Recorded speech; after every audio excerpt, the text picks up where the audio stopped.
pick one of each. But the last page of all of these talks a little bit about the ripeness stages. So helps talk about that. It's all right here. It talks about ready in 2 days, ready in 3 days, ready in 1 day. So good info right here on the back page of this brochure. Rule of thumb: larger the avocado, the higher the price. What Smaller about the avocado, yield? Yeah. Which one yields more? Well, that's a good question. So folks that are doing like mass amounts of guacamole, that are taking their guys and they're really efficient in terms of getting that pit out, the larger the fruit.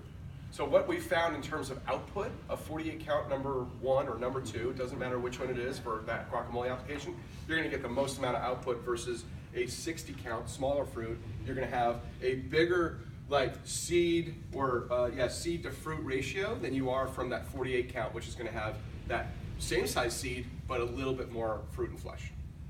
So people are spending less on a case because it's just a smaller Right. case. They're actually losing a lot more product and labor. That's right. So when people say, 60 and yeah, it's like, 40. hey, I can get 60 count avocados for a lot less money. Well, again, what's your full total output in terms What's of the yield difference? Do you know? Is there a minimum weight? Because minimum in the weight- description it said 25 pound, and one of my customers told me I have 60 avocado, but it's only 22. Yeah, weight on avocados, yeah, that's a slippery slope a little bit. Yeah. The more avocados is going to weigh more, you have more pits in there, right? The pit is going to weigh similar no matter what size the avocado is, so you're going to add weight by the more avocados you have in the box. And again, during different times of the year, your oil content's going to be a little heavier in certain fruit, and I know that sounds really minimal, but it adds weight to it. So they're going to pack avocados by the count versus it being by the weight. So if it's 60 count, they're not going to chuck in another avocado just to make the case weight. It's not going to happen. They're going to put 60 cases, but the sizing, It's by size. it's the sizing's important because that's how the guys in the sheds are grading and moving the fruit through the production lines. So these sizing charts are helpful too, and you guys are welcome to take some. Good questions. So any other questions on that? Can you talk a little bit about, I mean, they're a little bit of a gamble in that sometimes you cut it open and you don't know what you're going to get inside as far as discoloration. It's a great question. You're right on the money. Yeah, I mean, you'll even see discoloration. I mean, and again, it's like a watermelon. Hey, are your watermelon sweet on the inside?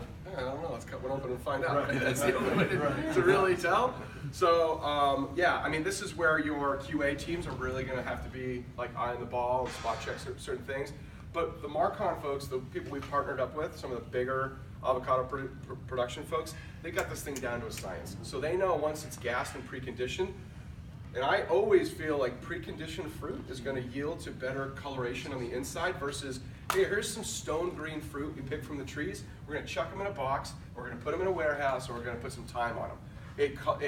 All your ripeness and your variation of timing is all over the board.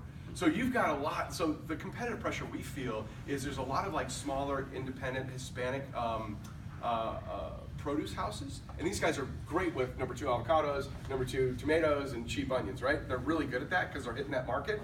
Their avocados are all over the board in terms of ripeness. So that's a good question, but a preconditioned one that's gassed, you're gonna have a full carton box that's ready to use. And again, ripe fruit lives where?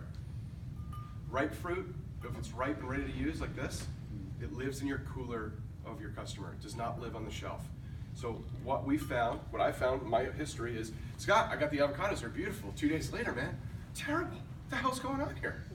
I'm like, well, where'd you store them? He's like, well, I put them out in my, underneath my thing, and my production thing. It's like 80 degrees in my kitchen. The bananas. The thing is, they speed ripen, okay? So we've already accelerated the ripening process where you put more heat to them, they will go from here all the way down here very quickly. So they live in the walk-in, educate your customers. If I sell you a preconditioned avocado, it lives in your walk-in. And people might think that's taboo, but it's not. You said bananas too, and ethylene producing, right? And these ripen with ethylene. Yeah. So putting those two together, and you just ask them for them. That's why I said on top of the bananas. Yeah. Hard green, put them next to the bananas. Yeah, hard green, it needs a little bit more time. You're fine to go outside the cooler. You get a little bit of heat going on them. They'll start turning into a stage 3 or 4, and then it lives in the cooler. And then your operator has like time on their side, right? You pull out what they need. They're not freaking out and trying to like, oh, I guess it's guacamole special today, They don't have to do that. How do they come up with a label for 1, 2, 3, or 4? Is there a test they do To grade them from a 1 or a 2?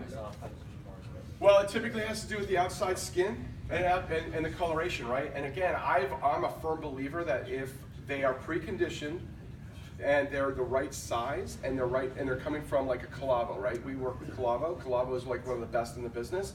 You know that even if it's a number 2, your coloration inside is going to be almost the same as a number 1. And again, your exterior, if you've got scars and flesh scars that is like maybe a discoloration and it sits on a retail shelf, no one will buy it. So they pull avocados for retail primarily. It's the number 1. It's on food services. It's big in avocado production. So are you just using Haas? What? One more? Yeah. Are you just using Haas? Yeah. Primarily. Haas. Yeah. The industry has gone to primarily Haas. There's Yeah. still some other varieties, lamb and Pinkertons and stuff like that, but it's really moved, especially with Mexico coming on. It's primarily Haas. Yeah. Food service isn't looking. What's the avocado? They call them crocodile avocado or full avocado. Those big, thin skin avocados. Do you know the varieties? Just I don't. Bacon, fuerte, there's a whole ton of different varieties. I get an avocado tree really They don't have the same flavors as hops. Let's keep going so you guys are heading to the next session here. We'll do about 3 minutes to wrap up. Okay, so real quick on mushrooms. Here's the biggest thing I've heard about mushrooms. Hey, Scott, I want to order a case of button mushrooms from you. What's your price? Does anyone get that call? I need some buttons.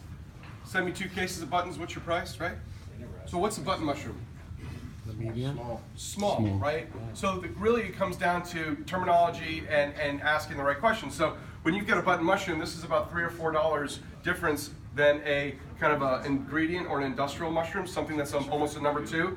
It's also a couple bucks more than just a medium mushroom. So again, when you send this to a customer, they're going to be mad at you because they're like, "Hey, I got to get my guys to chop these things. What are you doing to me? You're killing me." So again, understanding the different grades. What we have is a number 1 sliced here in Markon first crop, number 1 button, number 1 medium, and then a large.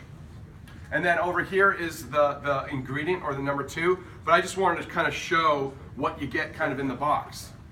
So again, it goes back to, hey chef, what are you doing, man? Are you just grinding these up? Like, let's save you some money. Let me be a solution to you. I know it's not going to look pretty, but here's what the expectation looks like. You're going to have different sizing. You might have a little bit more of a longer stem to cap ratio, and you might have a little bit more open gill than, say, a beautiful number 1 large. Okay. Where are these mushrooms from? Monterey mushroom. Yeah. Yeah, nice, huh? Yeah. That's what I said. I said the same thing too. Okay, guys. All right, I think we have tell to you right rotate. now, Wraps us up. our mushrooms don't look like these. Our Monterey don't look like this. All right, guys.